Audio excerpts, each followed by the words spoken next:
бір айда қалай дұрыс және тез арықтауға болады? Сен бір айда арықтағың келе ме?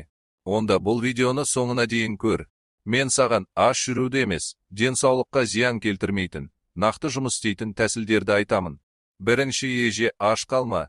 Көп адам арықтау үшін тамақты қатты азайтады. Бұл үлкен қателік. Ағза ашыққанда май емес, бұлшық етті жоя бастайды. Сондықтан сен күніне 3-4 рет дұрыс тамақтануың керек. Не жеу керек? Рационыңда белок көп болсын. Жұмыртқа, тауық еті, балық, айран. Тәтті, фастфуд, газды сусындарды бір айға тоқтат.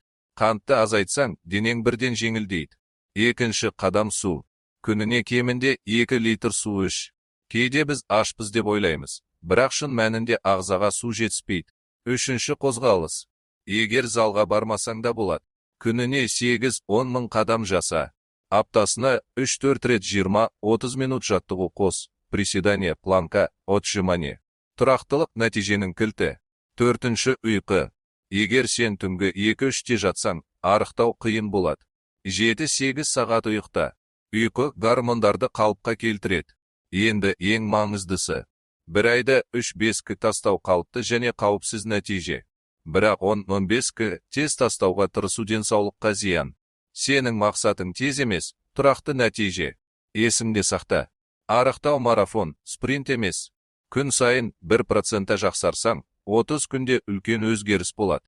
Егер сен осы 4 ережені 30 күн бойы сақтасаң, тамақ, су, қозғалыс, ұйқы.